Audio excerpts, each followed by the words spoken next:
श्रीगंगानगर के अंतर्राष्ट्रीय सीमा क्षेत्र में 8 तस्कर पुलिस के हत्थे चढ़े। पाकिस्तान से हेरोइन की डिलीवरी होनी थी। सभी आरोपी पंजाब के फिरोजपुर क्षेत्र के रहने वाले हैं। जयपुर के ग्रेटर नगर निगम में एसीबी ने सीएफओ जगदीश फुलवारी को 50,000 की घूस लेते पकड़ा। बीकानेर आयुक्त के खिलाफ मेयर के धरने के खिलाफ कुछ युवकों ने सद्बुद्धि यज्ञ किया। कुछ लोगों ने युवकों से मारपीट कर यज्ञ सामग्री फेंक दी। अलवर के अखेपुरा मोहल्ले में रहने वाली एक महिला की संदिग्ध मौत हो गई। मृतका के पति ने भाई और माता पिता को मौत की सूचना दी।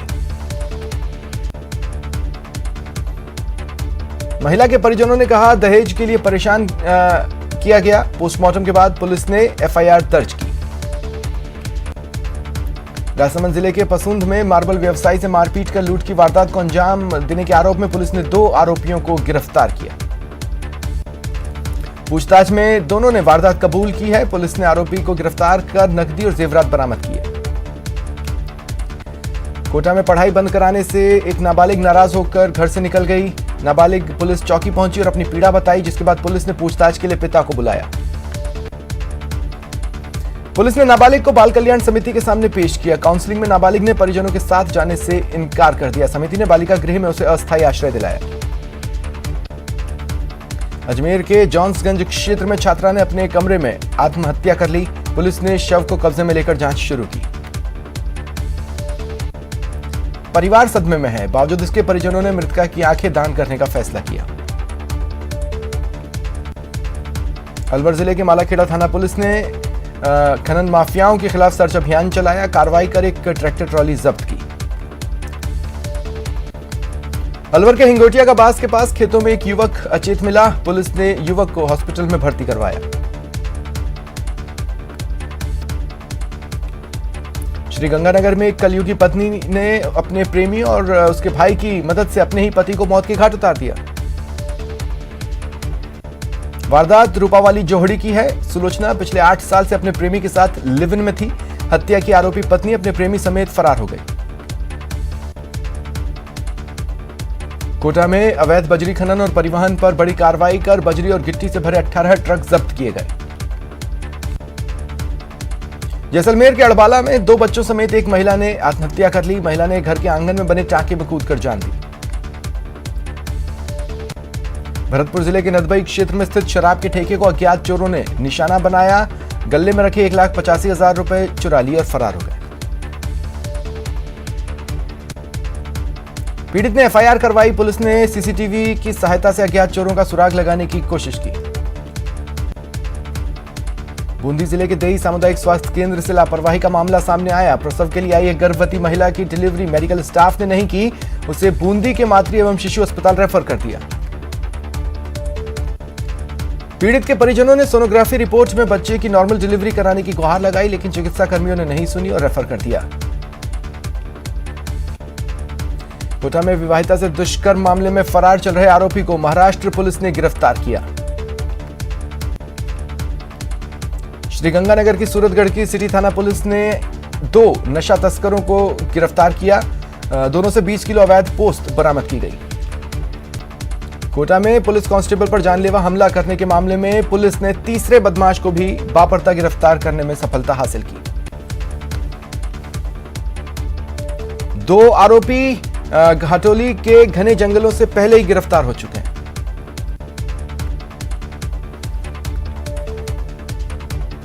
डूंगरपुर जिले की सागवाड़ा थाना पुलिस ने झूठी शादी करवाकर लोगों से ठगी करने वाले फरार दलाल को गिरफ्तार किया। ये 2 साल से फरार था। फरारी के दौरान आरोपी दलाल गुजरात में एक मंदिर का पुजारी बनकर रह रहा था। झुंझुनू पुलिस ने अवैध बजरी से भरे डंपर को जब्त कर चालक को गिरफ्तार किया। बसई नदी में बजरी का अवैध खनन किया जा रहा है।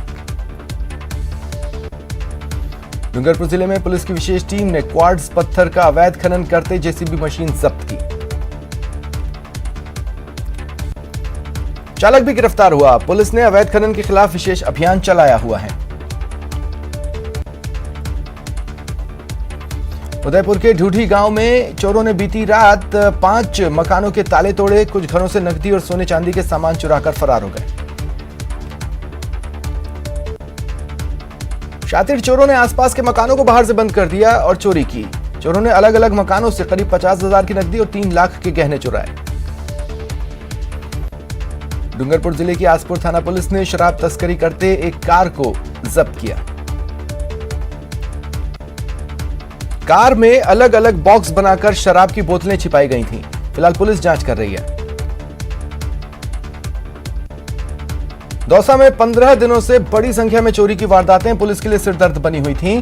पुलिस ने खुलासा कर एक पुलिस कांस्टेबल को गिरफ्तार किया है। दरअसल बीती रात दौसा पुलिस पूरी तरह अलर्ट मोड पर थी। किसी भी संदिग्ध व्यक्ति को दिखाई देने पर रोका जा रहा था और संतोषप्रद जवाब नहीं देने पर शांति भंग की धाराओं में गिरफ्तार किया गया। अलवर में तेज रफ्तार कार की चपेट में 3 लोग आ गए। मां बेटे की मौत हो गई, एक बच्चा गंभीर रूप से घायल है। मरने वाले सभी अलवर के ही जटियाना गांव के रहने वाले हैं। कोटा के इटावा नगर स्थित जयपुर विद्युत वितरण निगम के 33 केवी GSS के फीडर 1 के ब्रेकर में देर रात आग लग गई। आनंद फानन में सप्लाई बंद कर उच्चाधिकारियों को अवगत कराया गया। राजसमंद जिले के नाथद्वारा थाना क्षेत्र के NH8 पर बीती रात एक डंपर और ट्रेलर की टक्कर हो गई। 2 लोग गंभीर रूप से घायल हुए। झुंझुनू में रामपुरा पेट्रोल पंप के पास कार का टायर फटने से हादसा हुआ। कार मकान में जा घुसी, 3 लोगों की मौत हुई। झुंझुनू के बुहाना कस्बे में पानी की टंकी के पास पत्थर रोड़ी से भरे ट्रक के टायरों में आग लग गई। इलाके में हड़कंप मचा। चालक और खलासी की सूझबूझ से आग पर काबू पाया गया। बताया जा रहा है ट्रक में एक क्षमता से ज्यादा पत्थर रोड़ी भरी थी। जयपुर में छात्र संघ चुनाव की सरगर्मियां बढ़ गई। आरयू में ABVP ने कुलपति सचिवालय का घेराव किया और सभी को मतदान का अधिकार देने की मांग की। लोकसभा अध्यक्ष ओम बिरला ने भारतीय विदेश सेवा और रॉयल भूटान सर्विसेज के अधिकारियों से संवाद किया, जिसमें उन्होंने कहा कि विदेश सेवा का आपका कार्य काफी चुनौतीपूर्ण है। महंगाई और बेरोजगारी को लेकर कल कांग्रेस का देशव्यापी विरोध प्रदर्शन होगा। राजस्थान में प्रदेश स्तर से लेकर ब्लॉक स्तर तक विरोध प्रदर्शन किया जाएगा। जयपुर में पहले सिविल लाइंस फाटक पर सभा होगी, जिसके बाद राजभवन घेराव का प्रयास होगा। विरोध प्रदर्शनों को सफल बनाने के लिए PCC चीफ की ओर से निर्देश जारी किए गए। नागौर में सरपंच संघ पंचायती राज मंत्री रमेश मीणा को हटाने की मांग को लेकर जयपुर कूच पर रवाना हुए। इस दौरान नागौर सरपंच संघ के सदस्य जोबनेर के डियोढ़ी गांव पहुंचे। जमकर नारेबाजी हुई। संघ का कहना है जब तक निलंबित कार्मिकों को बहाल नहीं किया जाता तब तक आंदोलन चलेगा। महाराष्ट्र के राज्यपाल के महात्मा ज्योतिबा फूले और सावित्रीबाई फूले पर की गई कथित टिप्पणी के विरोध में दौसा में सैनी समाज ने प्रदर्शन किया। एक ज्ञापन सौंपा गया, जिसके माध्यम से राज्यपाल को बर्खास्त करने की मांग उठाई गई। टोंक के बनेठा में अतिक्रमण हटाने की मांग को लेकर किसानों ने अनिश्चितकालीन धरना शुरू कर दिया है।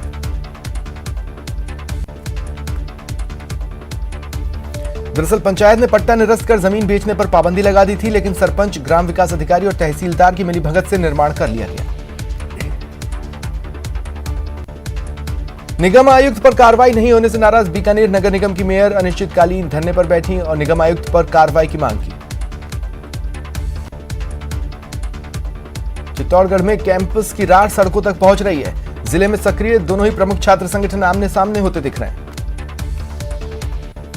ABVP कार्यकर्ताओं ने जिला कलेक्टर के नाम ज्ञापन सौंपा। प्रदर्शन के दौरान हाथों में तख्तियां लिए कार्यकर्ताओं ने नारेबाजी की।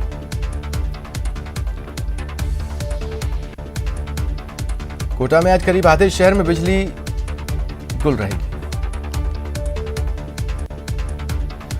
राज्य अनुसूचित जाति आयोग के उपाध्यक्ष सचिन विष्णुदेव बूंदी दौरे पर रहे। इस दौरान उन्होंने अधिकारियों की बैठक ली। भरतपुर में एक और सरकार मनरेगा योजना के तहत गांव के गरीबों को रोजगार उपलब्ध कराने का काम कर रही है। दूसरी ओर गांव में कथित दबंग ऐसे कार्य में रोड़ा बने हुए हैं। ग्राम पंचायत गाजीपुर में मनरेगा मजदूर महिलाओं ने बयाना प्रभारी उपखंड अधिकारी को ज्ञापन सौंपा।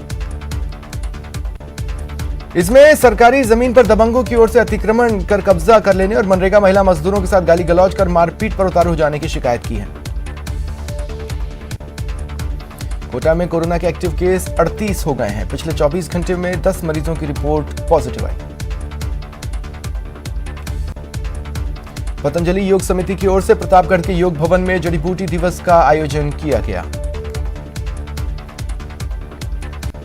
सुबह भवन में वैदिक मंत्रोच्चार के साथ हवन हुआ, जिसमें बड़ी संख्या में योग साधकों ने हिस्सा लिया।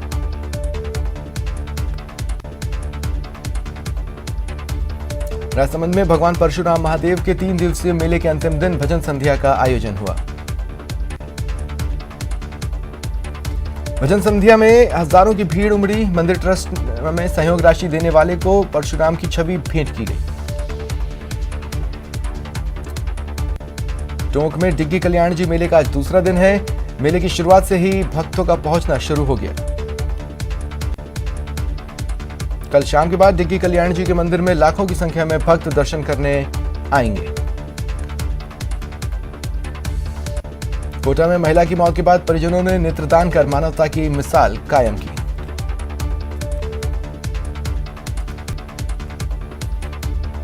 देखिए, मिली ईमानदार पुलिस से। अजमेर ट्रैफिक पुलिस विभाग में तैनात हेड कांस्टेबल बालकृष्ण यादव ने ईमानदारी का परिचय देते हुए बजरंगगढ़ चौराहे पर ड्यूटी के दौरान लावारिस मिले नोटों और दस्तावेजों से भरे पर्स को उसके मालिक के सुपुर्द किया। बालकृष्ण यादव को यह पर्स बजरंगगढ़ के पास जमीन पर गिरा मिला। तलाशी ली तो उसमें 15,000 नगद और आधार कार्ड समेत अन्य दस्तावेज थे। इसके आधार पर पर्स मालिक महाराष्ट्र निवासी दीपक जैन को फोन किया और उन्हें सकुशल पर्स सौंपा।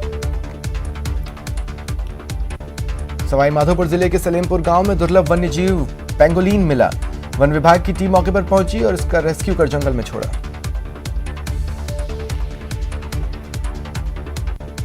वनकर्मियों के अनुसार गंगापुर सिटी के सेवा गांव में इसके पहले भी पेंगोलिन मिला था। बता दें, पेंगोलिन को चींटीखोर या सल्लू सांप भी कहा जाता है। टोंक में नगर परिषद आयुक्त अनिता कीचड़ ने शहर में विभिन्न इलाकों का निरीक्षण किया। घंटाघर चौराहे से लेकर सब्जी मंडी तक सफाई व्यवस्था का जायजा लिया। करौली में साइकिल पर तिरंगा लगाकर छात्रों ने शहर में तिरंगा रैली निकाली और 13 से 15 अगस्त के बीच हर घर तिरंगा लहराने का संदेश दिया। टोंक शहर में बारिश के बाद जल जमाव की समस्या से लोग परेशान हैं। जिला मुख्यालय पर कई कॉलोनियों में जल जमाव से बीमारियों का खतरा बढ़ गया है।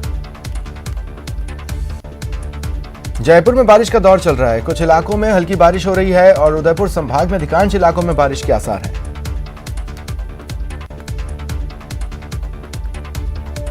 माउंट आबू में रिकॉर्ड तोड़ बारिश। विभाग के अनुसार सुबह 3 बजे से रिकॉर्ड तोड़ बारिश हुई। सुबह 8 बजे तक 141 मिलीमीटर वर्षा। अब तक माउंट आबू में पिछले 48 घंटों में बारिश 141 मिलीमीटर के ऊपर पहुंची। श्रीगंगानगर जिले में कुछ दिनों पहले हुई बारिश का असर अब भी बरकरार है। श्रीकरणपुर उपखंड क्षेत्र के गांव 48 जीजी में बरसाती पानी जमा है। प्रतापगढ़ जिले में लगातार 3 दिनों से हो रही बरसात के बाद नदी नालों में पानी की भरपूर आवक है। जयपुर जिले की 1 दर्जन से अधिक गौशालाओं में लंपी स्किन डिजीज का संक्रमण पाया गया। हिंगोनिया गौशाला में 40 से ज्यादा गायों में संक्रमण मिला। अब तक 9 से अधिक गायों की लंपी की वजह से मौत हुई है। लंपी स्किन डिजीज संक्रमण पर जयपुर जिले में पशुपालन विभाग ने हाई अलर्ट जारी किया। श्रीगंगानगर में लंपी स्किन बीमारी को लेकर पशुपालकों की परेशानी बढ़ती जा रही है। दरअसल सैकड़ों की संख्या में पशुओं की मौत हुई है। ये बीमारी आवारा पशुओं में भी फैल रही है।